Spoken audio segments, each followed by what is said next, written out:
Welcome to a new episode of Pod Save the Imperium, a TFG radio production. In today's episode of Pod Save the Imperium, we are going to be discussing the role of the narrator and the type of narrators that we find in the Warhammer 40k lore.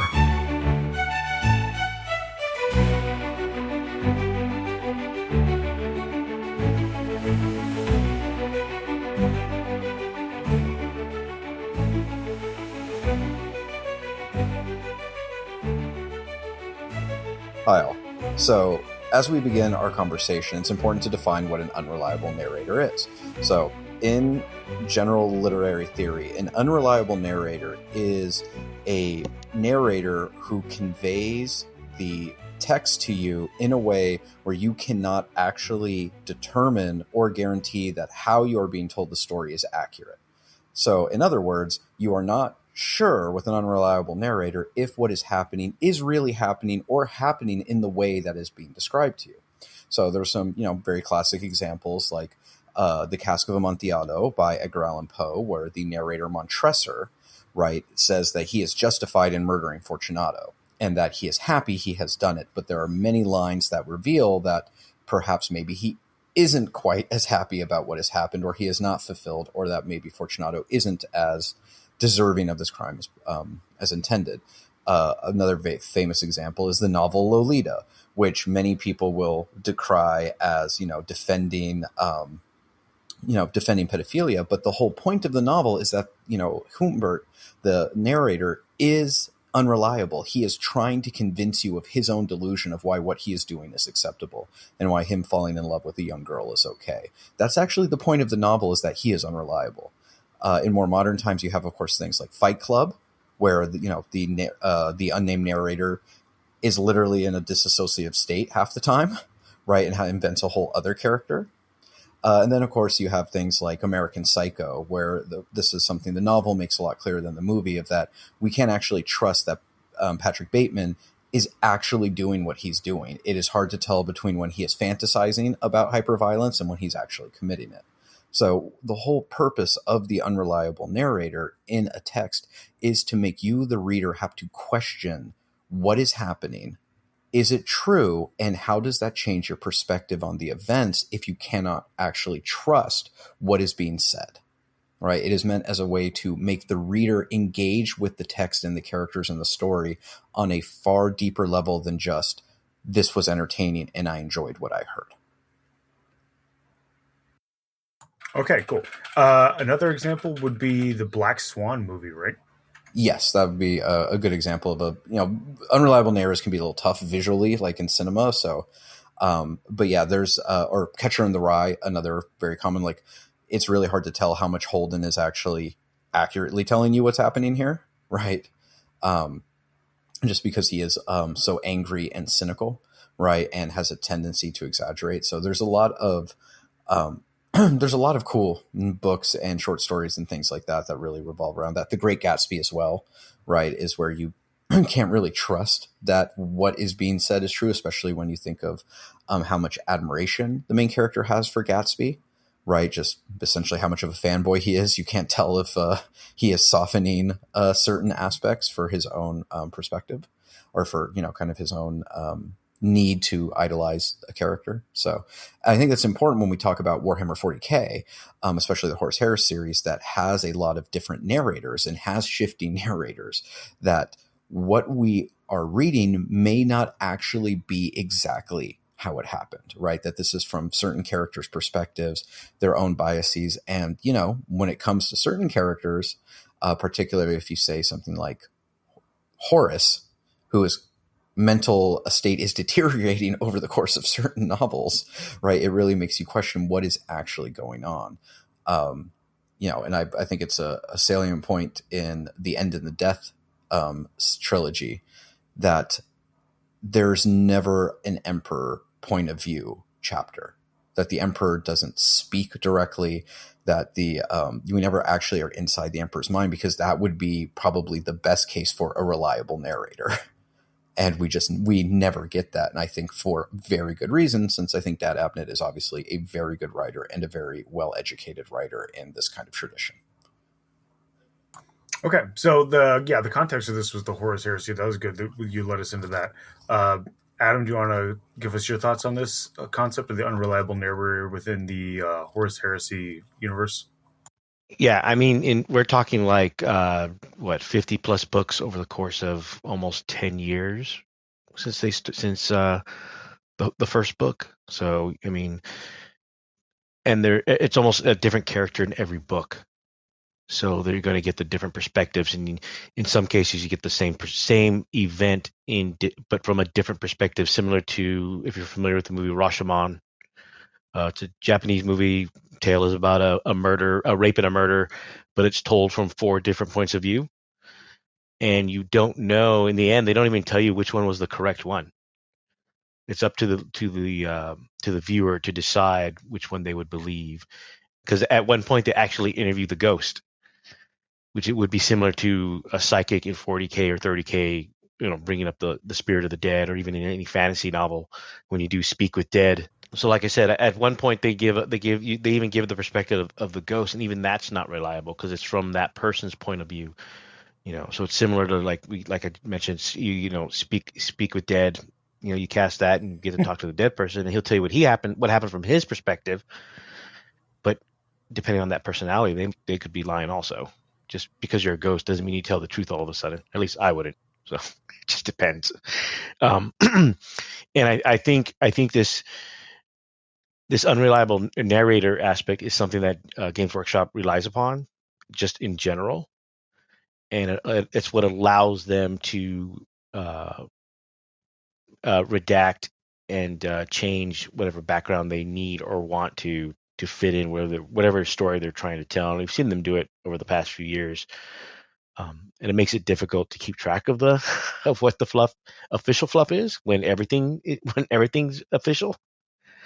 So in 30K especially so, because it's 10,000 years in the past, and even in our own history, that 10,000 years ago, there's a lot that we don't know about what went on there. We have some idea, but we don't have the complete picture. Okay. Yeah, that's a really interesting idea that like they rely on it. I hadn't thought of that, Adam. But like it's purposeful in terms of like it makes it easier for them to write stuff later. I think it's something they just stumbled upon. I don't think it's something they did on purpose in the beginning. Okay, I mean that's fair. To be honest, Fair enough. I think they just kind of like, well, how are we going to get out of this? And like, well, let's give this different perspective. And I think they just kind of leaned into it. If you looked at some of the early stuff, it's kind of like way out there compared to the later stuff. And they retcon a lot of stuff, like the squats. They were there originally. Then at one point they claimed they were eaten by Tyranids, and now currently, no, they weren't. It was all whatever. Maybe it was one hold, as opposed to like the whole race. Or did they work for the Tau? Maybe they did. I don't know. So it's just whatever. Okay, Tom, you got some?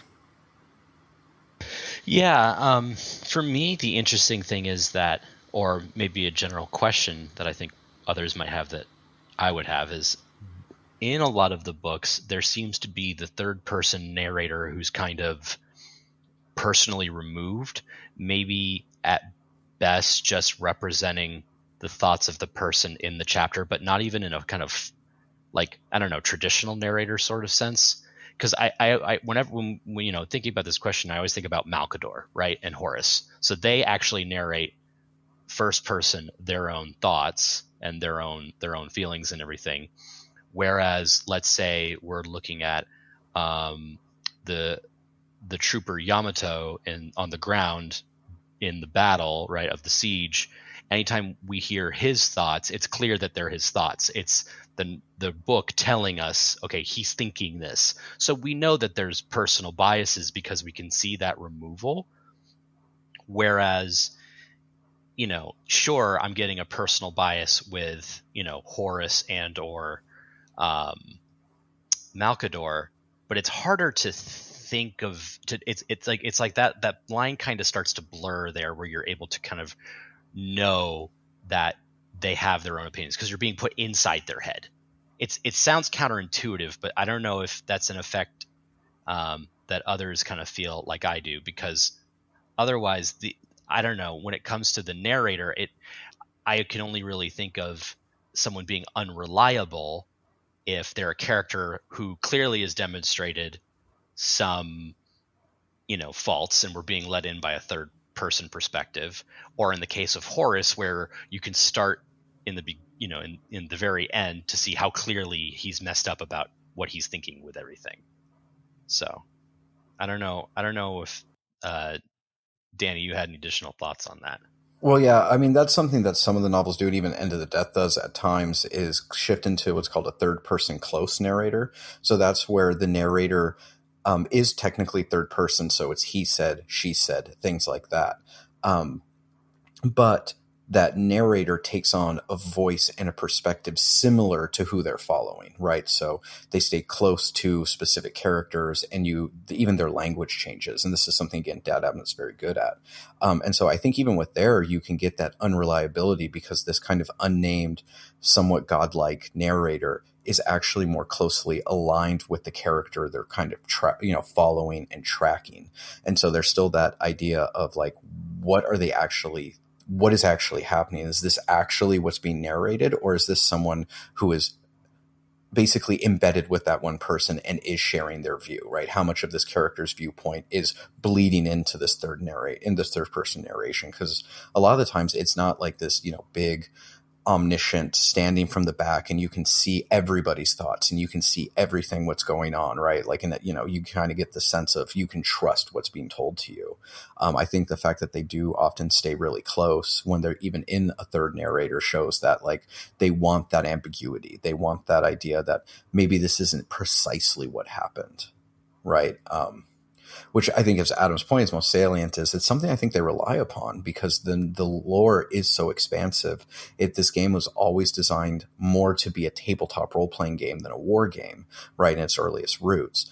And so I think that idea of you can build your own stories within this sandbox, right, because there is so much room, right? I mean, even now they have that with the chapters, right, with Space Marines of, you can kind of homebrew whatever chapter and heritage you want because, like, there's the galaxy's a big place and so much information has been lost and, et cetera, et cetera. Like, there's room for everybody's story.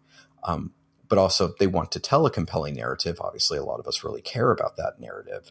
And so they want to be able to give you a version of the narrative, but still, leave that room open for personal interpretation, other later artistic interpretation. What is the novel that's, Tom, I know you know this one. It's the Alpha Legion one. It's about Alfarius and his counter narrative of his discovery, and basically that completely defies the kind of standard narrative of how the Emperor found the Primarchs and in what order and everything else. Is that in Legion? Legion is when we're first introduced to. Was it Head of the Hydra? Alpha. No. I believe it's one of the Primarch novels called, and I believe it's simply called Alfarius. Yeah. It may be Head of the Hydra, John. I'll look it up. But yeah, that's a great example too. And what's even more poignant, I'm pretty sure it's Head of the Hydra. Yeah. What's even more poignant about that is he starts the book saying, "You're not going to believe me, like, right. Bro, I was there. You're not going to believe me." Yeah, Alfarius, Head of the Hydra. And yeah, that's a fantastic example too, and including even him being the originator of the Blood Games, right? Right. He was like, "Well, I'm bored on Terra. We're not doing anything yet, so I'm gonna go try to kill Dad and see if they stop me." Right. Yeah. No. I mean, but that's essentially what it is. But even that, like, having that choice of whether that's true or not, whether that's just Alfarius being Alfarius and lying, right, and sowing discord, or maybe that is the real truth that. Horus himself doesn't even want to admit that he wasn't the first found, right? That Alfarius was there first. And even Horus never, in his pride and vanity, even when he was whole, even before everything that happened to him, even then he couldn't really admit publicly of like, well, actually, I wasn't the first one to get time with Dad. I wasn't the special kid. That was this little guy over here. All of that kind of stuff, I think, adds a deeper level to the stories in that you're not sure, are you reading Imperial propaganda? Right? Like, are you, whose viewpoints are you reading? Maybe things really did happen very differently. And it gives more room in the story. It also makes you, I think, have to question a lot about like Malkador. I love An End of the Death. I always loved all of Malkador's sections because we do get it from his perspective, but it's always this like, there's always this like howl over it of, I've been doing this for so long and I have so many plans and so many tricks at the behest of this dude that maybe I screwed up. Maybe I don't know what I'm doing. Maybe he doesn't know what he's doing. And this was all just a stupid game that we both fell into. Mm-hmm. Right. There's just like a sadness to this that carries through. Plus just, and what I like about the unreliable narrator is peeling away of what is essentially true in it, right? Like what can you actually think is true? And I think in Malkador's section, it shows what is always true is his devotion to the emperor, right? That this man actually was like his best, not more than his best friend. This was his God, right? Like this was the person that he dedicated his very long life to, right? Because he believed in something greater than himself. And it doesn't matter if all the details are correct, if, he really said this to him, or if this is really what happened, or if that was actually his, plan all along, that this, the secret, whatever he, and, secret codes he hidden in his emissaries and sigilites and all that. Like what matters most when you peel that away is this person chose to dedicate their unnaturally long life, right, to the service of this other being, right? Because there was a devotion and love there. That's really profound. Yeah, and then I also think that in the End of the Death, it's nice to have Grammaticus as like the counterpoint to that, because he chose to like push the emperor away, right? And right. Also Ol, right? Yeah. Yeah, the two of them, like they both choose different paths than Malkador, despite the fact that they're all basically immortal for the most part. And then their narrations are interesting too from their perspectives, because you get different insight into how things were without maybe Malkador's rose-colored glasses. Right. For me, I found, again, it's in the End of the Death, and it's that the custodian who's with the emperor the whole way, I think is Kaikaltis Dusk. Oh, yeah. Kaikaltis, I think is how it's pronounced. And he basically is with him the whole way, even as he is realizing he's a burned out husk, right? Just being controlled by the emperor who barely has anything left of himself. His absolute like devotion and being okay with this, to me, when that part of the narration came through, I was like, okay, I understand now the custodians completely. The custodians were 100% engineered to just be the perfect, faithful servant warriors to the emperor. And that was it. Like they are the perfect bodyguards because they can't question anything. The dude's literally being like burned alive and to death. And still he's like, his devotion to the emperor is like unwavering. Right. Another example of that is when it's, I think it's Aemon who's when he's kidnapping Basilio Foe, and you can tell he intellectually realizes they need to go do this, but it's against his orders. So he basically kind of guides through kind of subtle conversation the other guy that was with them, someone who could give him orders. So you're telling me we need to do it this way, right? I'm following protocol, right? Okay, good. We can go do that. Yeah. Yeah, that was another interesting part of that with the custodians and like into their like headspace through the narration. I feel like the custodians' blind like devotion makes them actually more reliable narrators. Yeah. Because you have a single point of like understanding with them that no matter what, they're going to default to this thing. So everything else, so you understand the perspective completely, right? You can totally understand the perspective in all of those narrations. Whereas like even with Logan, you sometimes get weird things in his chapters where you're like, was that really how it was? Was that really how the Mournival was? Are you remembering this differently because, that kind of stuff. Right. Go ahead. I was going to say Loken is almost never a POV character in like End in the Death. I mean, he is in other books, but like there's the prose with him is always really like stark. Like it's very direct but it's also very melancholy. And so for me, it's that close third person narrator where this is Loken's viewpoint. It is this very solemn, kind of hollowed out perspective of everything he's lost, right? Like that there's just this coldness and this like sorrow to it of just like accepting the tragedy that he is part of. Right. And I think that really works well because even though it's like told from third person, I don't know if it's entirely what happens. Right. Like if it's actually what's really going on. And to go up with the custodes of Trajan and how the language around Trajan changes as he's given the spear and as he starts to, or not Trajan, what's his name? Valdor. Constantine. Constantine Valdor, of how once he has the spear and he starts learning and becoming more than a custode, right? Like suddenly the brainwashing has changed. Right. Of how even the language around him changes, right? And how he perceives things change, like where he's counting the seconds. Yeah. And he's just learning so much. And this like really sets up, spoilers, things that happen later in other series, right? Of Valdor, of how his literally the language of the story and how the story is told changes around him as he's breaking free of the emperor's kind of genetic devotion burned into him. Yeah. And what's interesting is, I was thinking of him too when John had brought up the custodians being the most reliable narrators. But it starts even before they go onto the vengeful spirit.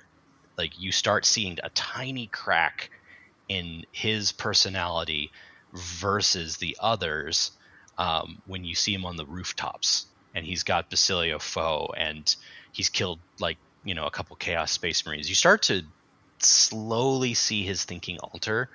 But what's interesting there is it's because of what Basilio is saying, where Basilio essentially understands, like, I know how these guys are made. I know how they're rigged. And so he's using his own genetic devotion against him, but that kind of counterflaw logic, self-destructing Ouroboros loop of thinking actually helps Valdor start to think outside the box a bit.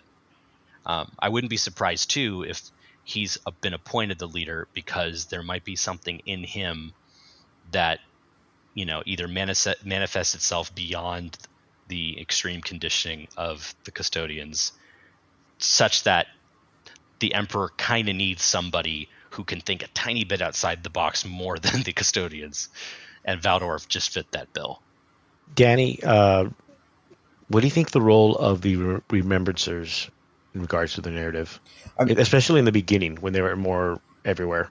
I actually think that's a really good point, is that I think they're there to be the counterweight of this is what the official version is going to be, right? Like this is what would be quote unquote history, and how different that is than the rest of the narrative, which I think again brings up the unreliable nature of everything that you're reading in this world, is that none of it's reliable, right? Like none of it is actually what you can say with certainty is what happened, because the characters bring in their biases. The remembrancers put their own spin on everything, right? Like they strip some stuff out, they put some stuff in to make more, characters look more heroic. And so I think they're there, especially early on in the series, to really kind of hit home that there are going to be different versions of these events, and you're not necessarily going to know which one is real, which is the true one. So you kind of have to just accept you're not going to know and maybe follow what just feels right to you.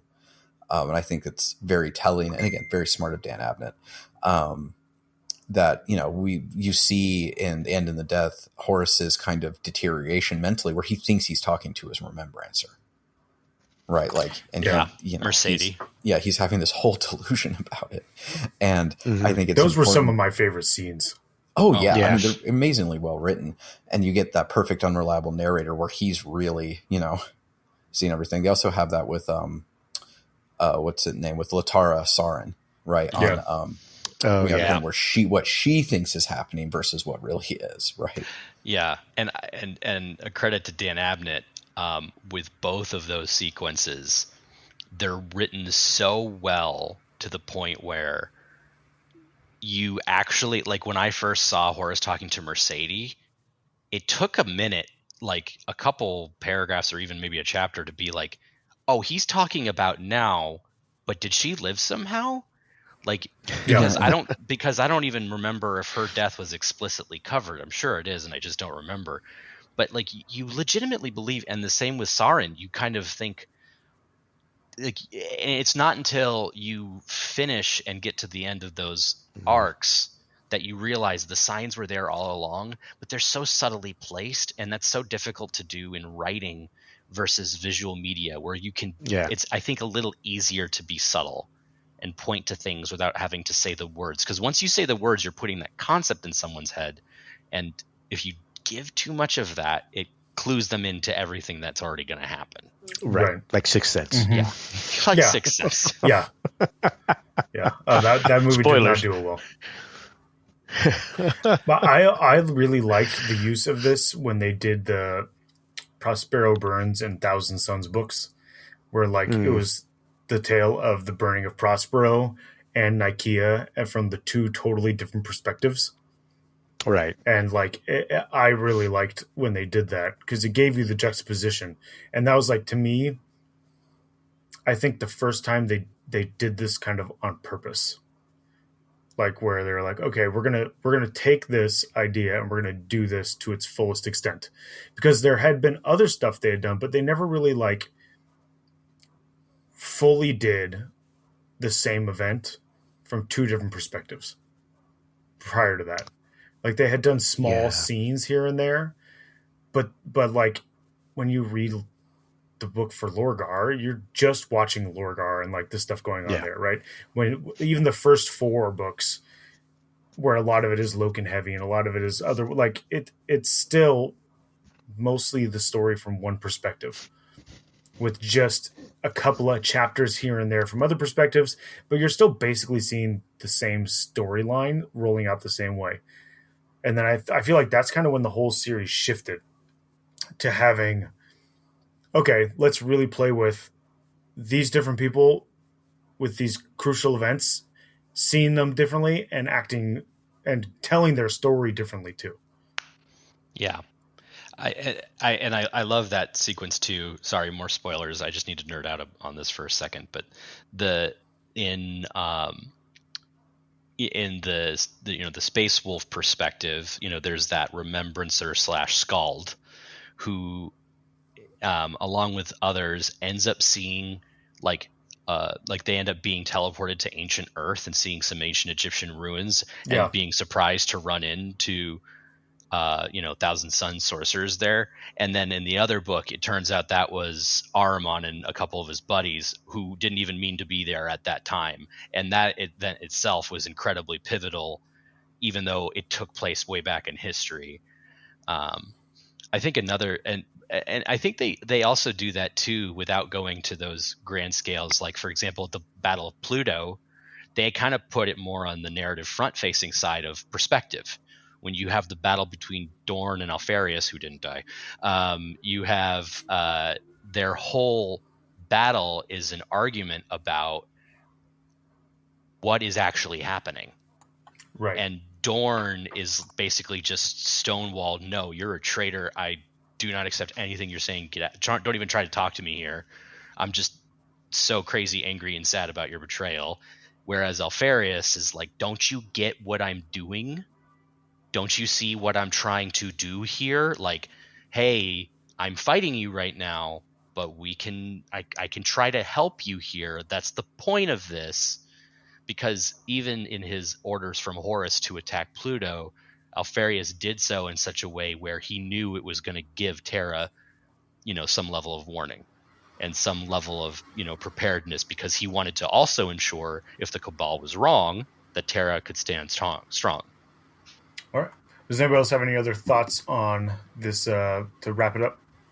Well, I mean, for me, I think it's what makes actually the best of the Horus Heresy literature is when they lean into the unreliable narrator, right? Like when they really play with, this isn't necessarily what's happening. This is how this character views it, or this is how this character would like to view it, or this is how the Imperium would like this to be recorded, right? Like versus, maybe what really happened.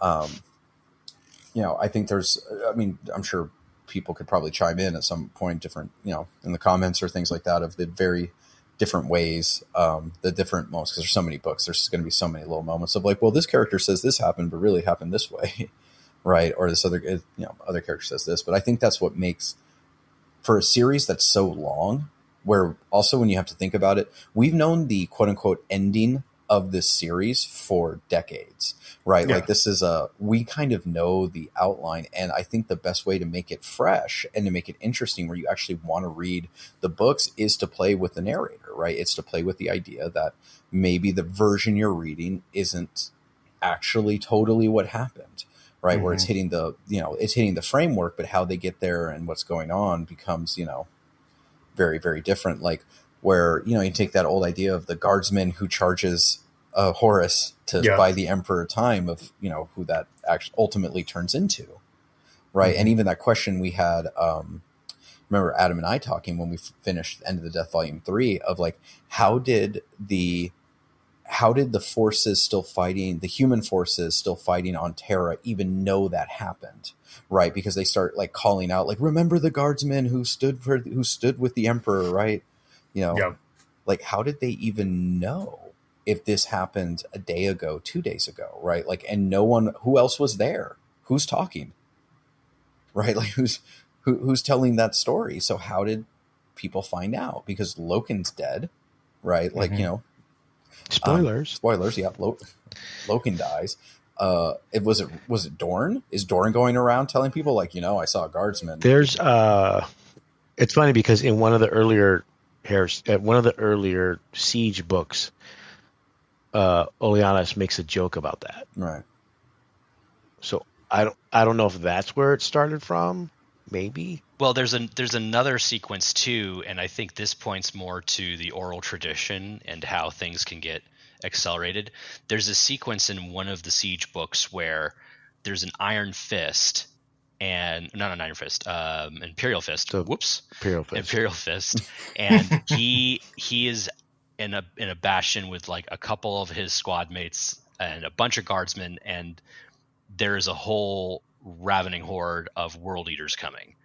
And there's a sequence where one of the guardsmen, despite all odds, he's an older guy, and he's described kind of like Oles, but not quite, raises his lasgun and initiates a charge, and then everyone's inspired, including the Imperial Fist to a degree, and they end up blocking the counter charge. And I wouldn't be surprised, given Imperial Fist heraldry and that event, that if they mistook or eventually said, it went from, this guy led and even Imperial Fists were, including the Golden Space Marines and then the Golden Marine, the Golden Emperor, the Custodian, right? Like that tradition could carry on and be mutated, but it's allowed to exist. And it just so happens that the story that came from the wrong event did end up coming true. It's just no one saw the actual event. So it's like they learned the truth. I think that's the event you're describing that I'm talking about, where yeah, Pius actually jokes about, oh, maybe they'll talk about me and say how I saved the Emperor from Horus. Right. Yeah. He literally says that. Yeah. In the book. So yeah, that character. Yeah, I don't know if that's Pius at that point. It's him, because that's the name of the character. If anyone has or saw the old Rogue Trader art for the Imperial Guard box set, the flag has a picture of the Imperial Guardsman that sacrificed himself and put a chink in Horus's armor. Right. Yeah. Which is why he's on the Necromunda flag for that regiment, and that's the story. Right. And Abnett makes that comment. Well, I don't know if it was Abnett, but it was one of the authors has the character Pius make that comment in a joking manner, because that's basically an Easter egg from that original box set from Rogue Trader. Right. Yeah, but again, like what you just said, Tom, that's an unreliable narrative where someone may have remembered, oh yeah, he did say that, and then maybe just spun it over the years. Mm-hmm. Or because you have to remember that this period of time in Imperial history, for a lot of years, in terms of actual years, GW never talked about it. So there are these little bits that they put. Yeah, they never really talked about it. So they had a lot of room to play with. And I think, like Danny said, this is probably the only event so far that they've really leaned into the unreliable narrator, mm-hmm. where before they just changed stuff and just kind of like, yeah, it's this now. So, mm-hmm. so I don't know if they're going to do that even more, because we don't know what series are coming out after this.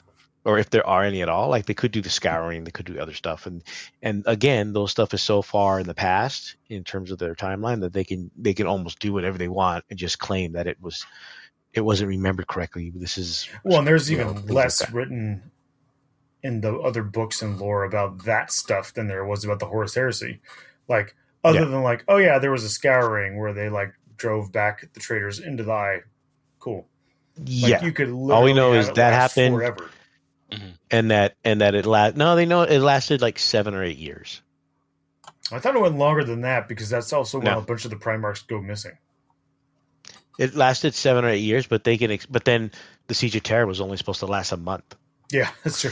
Originally. Well, time stopped, so let's be Yeah. fair. It lasted about 14 seconds. Yeah, and if I'm not mistaken, the remaining loyalist Primarchs they take their time disappearing. Yeah, that's true. Some of them do take a while. Yeah, I think Gilliman is considered. I mean, obviously with the Vulcan exception, right? Because he just pops up whenever he's kind of needed and then just vanishes. Gilliman is the last loyalist Primarch to disappear. No, Gilliman dies Because he dies. Delta fatal blow. He was dealt a fatal blow and then put in stasis because of Fulgrim. Yes. I thought it was Jagatai that disappears last. No, Or Russ. Jagatai and Russ disappear before Gilliman. Gilliman's considered the last, if I'm not mistaken, because And I'm still going with the original fluff of where he goes into stasis because of an Orc war boss, not because of Fulgrim. Right. Oh, that's right. Is that the that's original Imperial fluff for that? propaganda. Yeah, Huh. that's Imperial propaganda at its finest. But which one? Does the propaganda change depending on who they're fighting when they've got a big The green fact screen that the fact that they field change going it to the fact that they change it from some Orc war boss to like, oh no, someone important actually almost killed them. Well, but that Not actually just some random Orc But boss. that actually fulfills the Imperial narrative, because if you look at the Hollow Mountain series, which is about, Terra around the time of Gilliman's return and post Gilliman's return, that's a good series. It's a great series, and there's a sequence where the Inquisitor ends up in the Under Palace, and he finds himself in a room where he's like, "These are Primax statues, but why are there 18 of them? There's only 9." Even an Inquisitor has no idea that there are traitor Chaos Primarchs, because he's Xenos, it's not his domain, so that information is very controlled. So for the Imperium to say, oh yeah, here's Frozen Gilliman, he's sitting here in the Temple of Hera in stasis, basically next to a bunch of other artifacts, people are going to ask, how is he fell? Oh, it was a super bad Orc war boss. Totally not Orc war boss. Not anything else. Totally not a demon Primarch. Totally. Not a son of the Emperor turned demonic. Right. Yeah, exactly. Totally not any traitor or anything, because there are no traitors. Well, You said traitor. they even go into that. No I think, traitors in Bossy say. really well in is in Necromunda, actually. Speaking of, like, the new game of like the the all female gang, right? Escher? Like Eschers? yeah, the Eschers. They don't believe in the Emperor. They believe in the Empress, right? Like that. All the for them, like even the Primarchs are all women, right? And so there's like this sense of like no one actually really knows what the hell happened, right? No one knows what the true story is. Yeah, we know as a customer, as a reader, but the general, if you're in universe, the general population does not know anything. Right. Yeah, And I think that the unreliable narrator furthers that of like, and plays with that. And again, I think there's a very legitimate business decision of this lets them change things. This lets them adapt to new markets. This lets them introduce new things, because let's be real, people have mostly got over Primaris, but like, even having grav technology, like that used to be the big thing of like the Imperium doesn't have grav technology, right? That was all Eldar and Necrons, right? These advanced civilizations. Now we're like, look at my shiny repulsor. Can I end this on a cliffhanger of an idea? Sure. The most reliably narrated segment in any of the Horus Heresy novels is the one where it talks about, it's the last one too, about him, about Angron in his demon form, and it's actually us getting through a glass darkly the Emperor's thoughts. In demon form? So there's a sequence where Angron is basically he is so, at this point, such a demon prince of Khorne, Yeah. that he can't even string together any coherent thought. And Right. this is a juxtaposition too from when we saw him ascend with Logar, where he was still a hulking brute at the edge of violence, but he could still contain himself and, say guttural things. But when we see him in this last passage that he's in at the Siege of Terra, it's the narrator is so removed that it's actually shocking when you look at it from the rest of the book. And my conspiracy theory cliffhanger idea is that that's actually being told to us through a disguise of the Emperor, as you will, about his own son, because only he could really truly describe Angron. Because other than that, who else could come close to describing him? Sure, it's a narrator. It's technically an omniscient person that's bent to the perspective of the characters. But because this is a character who has almost no perspective, and the narrator is sympathetic, you could argue that this is someone like Malcador the Emperor. And I, of course, I'm going to say the Emperor. Yeah, that sequence, the narrator did seem oddly sympathetic to what Angron had turned into. Yeah. Yeah, I mean, we even see this in, what is it? It wasn't even in a novel. I think it's in one of the expansion books between 9th and 10th, like the campaign books. Arcs of Omen? Yeah, Arcs of Omen, where there's a section where it's when Angron comes back and, comes back into the mortal world, and there's just this narration. And, it's like a little Cyfluff, but it was basically him being back on the deck of his ship, of his old capital ship that's now like this, rusted Space Hulk that Vashtor wants to clean out. And he stands on the deck and he looks out at the stars, and even in his rage, there's just this moment where inside he understands these stars that just burn with fire, but he hates them because they too will die one day. And it's not him speaking, it's not his thoughts, but it's this kind of, again, omnipotent narrator who can actually see into the soul. And that for me is when you get those really profound moments. I feel like that's the most reliable narrator you're going to get, is that it's where characters are, where they have knowledge of characters as characters themselves, not as this entity, not as the person they are, right? Because Angron at that state couldn't think that, right? He's nothing but rage and pain. It's only at his deepest, most buried level does he have those thoughts anymore, right? That he probably can't even access, but an omniscient narrator, maybe like the Emperor, right? Or something like that. Who is kind of free of these biases, although let's pretend the Emperor didn't have biases, could actually give insight into these things. So I think that's really fun when you actually do get something reliable where you can be like, oh, I think that actually did happen. Or that's actually how that character felt. I think that makes those gems even hit even harder. I liked this discussion a lot. I definitely will be looking out more as I read some of the other books, especially some of the newer stuff, now that I get into the newer stuff with the Horus Heresy done, to see if they continue to play with this idea outside of the context of the Horus Heresy. We hope you enjoyed this episode of Pod Save the Imperium, brought to you by TFG Radio and No Ghost Games. Please make sure you like and subscribe, and let us know in the comments what you thought of the episode.